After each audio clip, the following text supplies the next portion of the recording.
ರೇವಣ್ಣ ದರ್ಬಾರ್ನಲ್ಲಿ ಅಕ್ರಮ ಗೊಬ್ಬರ ಮಾರಾಟ ಹೇಗೆ ಸಾಧ್ಯ? ಕೃಷಿ ಇಲಾಖೆ ಅಧಿಕಾರಿಗೆ ಜಿಲ್ಲಾ ಕೆಡಿಪಿ ಸಭೆಯಲ್ಲಿ ನಾಲಾಯಕ್ಕೆಂದು ಕರೆದ ಜಿಲ್ಲಾ ಮಂತ್ರಿ ಕೆಎನ್ ರಾಜಣ್ಣ. ನೀವು ಕೂಡ ತಿಳ್ಕೊಂಡು ಅದನ್ನ ಕೆಲಸ ಮಾಡೋದಿಲ್ಲ.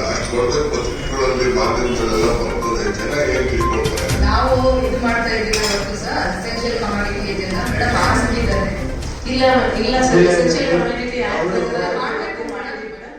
ಅರಕಲಗೂಡು ತಾಲೂಕಿನಲ್ಲಿ ಕಳಪೆ ಯೂರಿಯಾ ಗೊಬ್ಬರ ಸರಬರಾಜು ಯಾವ ರೀತಿಯಾಗಿದೆ, ಅದರಲ್ಲೂ ರೇವಣ್ಣ ಅವರ ದರ್ಬಾರ್ನಲ್ಲಿ ಹೇಗೆ ಅಕ್ರಮ ಗೊಬ್ಬರ ಮಾರಾಟ ಸಾಧ್ಯ ಎಂದು ಹಾಸ್ಯದ ರೀತಿ ಕಾಲೆಳೆದ ಜಿಲ್ಲಾ ಉಸ್ತುವಾರಿ ಸಚಿವರು, ಕೃಷಿ ಅಧಿಕಾರಿಗಳು ಆ ಸ್ಥಾನದಲ್ಲಿ ಇರಲು ನಾಲಾಯಕ್ ಅಂತ ತರಾಟೆಗೆ ತೆಗೆದುಕೊಂಡ ಪ್ರಸಂಗ ನಡೆಯಿತು. ನಗರ ಜಿಲ್ಲಾ ಪಂಚಾಯತ್ ಸಭಾಂಗಣದಲ್ಲಿ ಮಂಗಳವಾರದಂದು ನಡೆದ ಕೆಡಿಪಿ ಸಭೆಯಲ್ಲಿ ಅಧ್ಯಕ್ಷತೆ ವಹಿಸಿ ಮಾತನಾಡಿದ ಅವರು, ಮೊದಲು ಹೊಸ ವರ್ಷದ ಶುಭಾಶಯಗಳನ್ನ ಎಲ್ಲರಿಗೂ ಜಿಲ್ಲಾ ಮಂತ್ರಿಗಳು ನೀಡಿದ್ರು. ನಂತರದಲ್ಲಿ ಕೃಷಿಗೆ ಸಂಬಂಧಿಸಿದ ಮಾಹಿತಿ ಕಲೆ ಹಾಕಿದಾಗ ಕೃಷಿ ಇಲಾಖೆ ಅಧಿಕಾರಿ ಜೆಡಿಎ ರಾಜ್ ಸುಲೋಚನಾ ಅವರಿಂದ ಮಾಹಿತಿ ಕೇಳಿದ್ರು. ಇದೇ ವೇಳೆ ಗೊಬ್ಬರ ಸರಬರಾಜು ಮಾಡುವ ಮುಖ್ಯ ಎಪ್ಕೋ, ಕ್ರೆಪ್ಕೋ, ಸಗಟು ಸರಬರಾಜು ಮಂಜುನಾಥ್ ಕೂಡ ಇದ್ದು, ಮಾರ್ಕೆಟಿಂಗ್ ಫೆಡರೇಷನ್, ರಾಜ್ಯ ಬೀಜ ನಿಗಮ, ಅರಕಲಗೂಡು ಯೂರಿಯಾವು ಕಳಪೆಯಿಂದ ಕೂಡಿದ್ದು, ಸರಬರಾಜು ಯಾವ ಡೀಲರ್ನಿಂದ ಸರಬರಾಜಾಗಿದೆ, ಯಾರು ಆ ಡೀಲರ್, ಎಲ್ಲಿಂದ ಬಂದಿದೆ ಎಂಬ ದಾಖಲೆ ಇಲ್ಲ. ಜಿಲ್ಲೆಯಲ್ಲಿ ಯಾವುದೇ ಮಾಹಿತಿ ಇಲ್ಲ, ಎಲ್ಲಿಂದ ಬಂದಿದೆ ಎಂಬ ಮಾಹಿತಿ ಕೂಡ ಇಲ್ಲ. ಬಗ್ಗೆ ಸರಿಯಾಗಿ ಹೇಳಿದ ಅಧಿಕಾರಿಗೆ ಆ ಸ್ಥಳದಲ್ಲಿ ಮುಂದುವರಿಯಲು ನಾಲಾಯಕ್ ಅಂತ ತರಾಟೆ ತೆಗೆದುಕೊಂಡ್ರು. ಮಾಧ್ಯಮದಲ್ಲಿ ಬಂದ ಮೇಲೆ ಎಚ್ಚೆತ್ತುಕೊಳ್ಬೇಕಾ,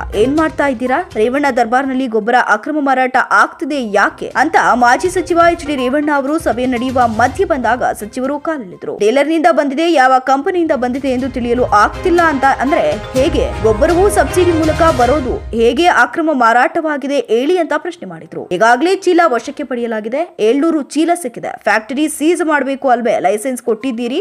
ಕೋಆಪರೇಟಿವ್ ಜಾಸ್ತಿ ಗೊಬ್ಬರ ಸರಬರಾಜು ಮಾರಾಟ ಪರವಾನಗಿ ಕೊಡಿ, ಖಾಸಗಿ ಅವರಿಗೆ ಏಕೆ ಹೆಚ್ಚು ಪರವಾನಗಿ ಕೊಡ್ತೀರಿ ಎಂದು ಸಚಿವರ ತಾಕೀತು ಮಾಡಿದ್ರು. ಅನೇಕ ಬಾರಿ ಖಾಸಗಿ ಹೆಸರನ್ನ ಅಧಿಕಾರಿಗಳು ಹೇಳಿದಾಗ ಗರಂ ಆದ್ರು. ಶಾಸಕ ಕೆಎಂ ಶಿವಲಿಂಗೇಗೌಡ ಮಾತನಾಡಿ, ಬಿಎಸ್ಸಿಎಜಿ ಹೆಸರಿನಲ್ಲಿ ಪರ್ಮಿಟ್ ಪಡೆದು ಮಾರಾಟದ ದಂಧೆಯಾಗಿದೆ. ಸೂಕ್ತ ಲೈಸೆನ್ಸ್ ಕೊಡುವಾಗ ತರಬೇತಿ ಆದವರಿಗೆ ಮಾತ್ರ ಪರವಾಗಿ ಕೊಟ್ರೆ ಉತ್ತಮ. 100% ತರಬೇತಿ ಅಗತ್ಯ, 75% ಕೋಆಪರೇಟಿವ್ ಹಾಕಿ 25% ಖಾಸಗಿಗೆ ಸರಬರಾಜು ಮಾಡಿ ಅಂತ ಹೇಳಿದರು. ಗೋಡೌನ್ನಲ್ಲಿರುವುದು ಕಾಳಸಂತೆಯಲ್ಲಿ ಈ ಗೊಬ್ಬರ ಮಾರಾಟವಾದ್ರೆ ಅಧಿಕಾರಿಗಳೇ ನೇರ ಹೊಣೆ. ಕಟ್ಟುನಿಟ್ಟಿನ ನಿಯಮ ಜಾರಿಯಾಗಲಿದೆ. ಜೂಜ್ ಮಾಡಿರೋ ಗೊಬ್ಬರ ಡಪ್ ಐಆರ್ ಆಗಿದೆ. ಕೋರ್ಟ್ ತೀರ್ಪು ಬರುವವರೆಗೆ ಸ್ಯಾಂಪಲ್ ರಿಸಲ್ಟ್ ಬರದೆ ಮಾರಾಟ ಗೊಬ್ಬರ ಹಾಳಾಗಬಾರದು. ಕಾಳಸಂತೆಯಲ್ಲಿ ಮಾರಾಟವಾಗದಂತೆ ಕ್ರಮ ಅಗತ್ಯ ಅಂತ ಹೇಳಿದ್ರು.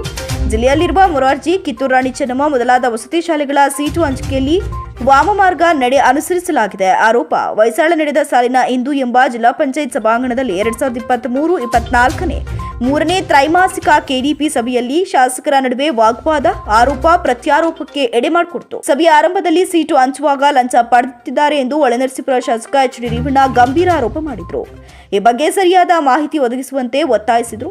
ಈ ವಿಚಾರದಲ್ಲಿ ಮಧ್ಯ ಪ್ರವೇಶಿಸಿದ ಅರಸೀಕೆರೆ ಶಾಸಕ ಕೆಎಂ ಶಿವಲಿಂಗೇಗೌಡ, ಶಾಸಕರ ಶಿಫಾರಸು ಪತ್ರದ ಮೇಲೆಯೇ ವಿದ್ಯಾರ್ಥಿಗಳಿಗೆ ನೀಡಲಾಗಿದೆ ಅಂತ ಸಮರ್ಥಿಸಿಕೊಂಡ್ರು. ಇದಾದ ನಂತರ ಕ್ರಷರ್ ವಂತಿಕೆ ವಿಚಾರವು ಶಾಸಕರಾದ ಕೆಒ ಶಿವಲಿಂಗೇಗೌಡ ಮತ್ತು ಶಾಸಕ ಎ ಮಂಜು ನಡುವೆ ಕೆಲ ಸಮಯ ವಾಗ್ವಾದ ನಡೆಯಿತು. ಇದಾದ ಬಳಿಕ ತೋಟಗಾರಿಕೆ ಇಲಾಖೆಯ ಗುರಿ ಬಗ್ಗೆ ಮಾಹಿತಿ ಕೇಳಿದ್ರು. ಪಾವತಿ ಖಾತೆ ಬಗ್ಗೆ ಇಲಾಖೆ ಅಧಿಕಾರಿಗಳ ಬಗ್ಗೆ ಮಾಹಿತಿ ಪಡೆದು ಸೂಚನೆ ನೀಡಿದ್ರು. ರೈತರು ಬೆಳೆದ ಆಲೂಗಡ್ಡೆ ಹಾನಿಯ ಅಂಕಿಅಂಶ ಕೇಳಿದ್ರು.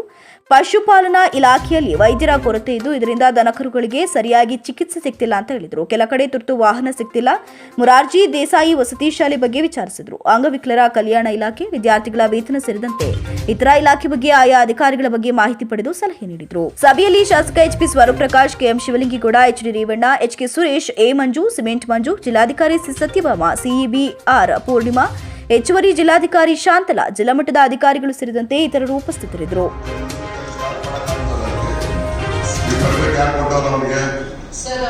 ಯಾವ ಡೀಲರಿಂದ ಹೋಗಿದೆ ಅಲ್ಲಿ?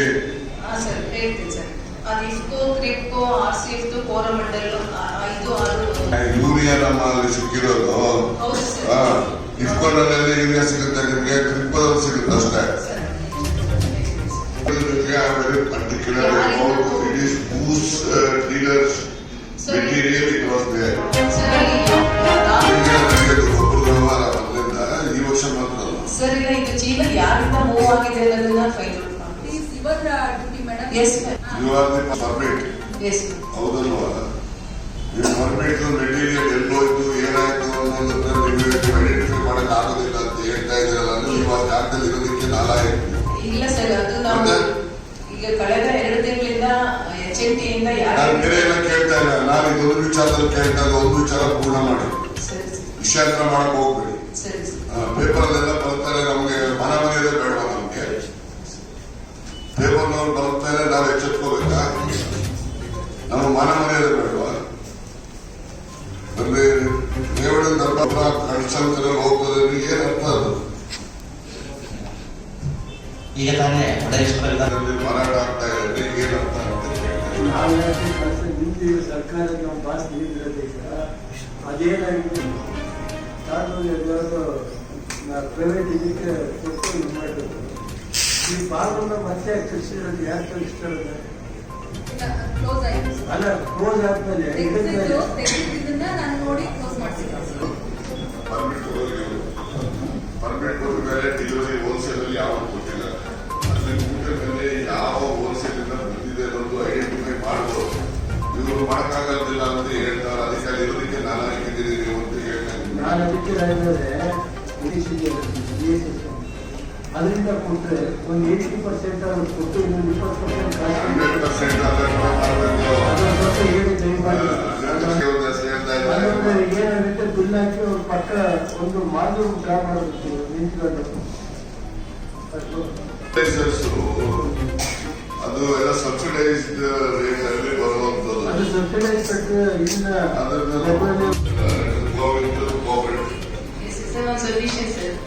ನಾವೇನು ಬಫರ್ ಸ್ಟಾಕ್ ಬರೋದಕ್ಕೆ ಮಾತ್ರ ನಾನು ಪರ್ಮಿಟ್ ಕೊಟ್ಟಿದ್ದೆ ಸರ್. ಅದು ಕಂಪ್ಲೀಟ್ ಆಗಿ ಸೊಸೈಟೀಸ್ಗೆ ಮಾತ್ರನೇ ಕೊಟ್ಟಿದೆ ಸರ್. ಪ್ರೈವೇಟ್ ಅವ್ರು ಬಂದ್ರು ಯಾರಿಗೂ ಕೊಟ್ಟಿಲ್ಲ ಸರ್. ನೀವೇನು ಫರ್ಟಿಲೈಸರ್ ಸಪ್ಲೈ ಮಾಡ್ತಾರಲ್ಲ ಸರ್, ಅದನ್ನ ಕೂಡ ನಾವು ಡಿಲೀಟ್ ಮಾಡ್ಬಿಟ್ಟು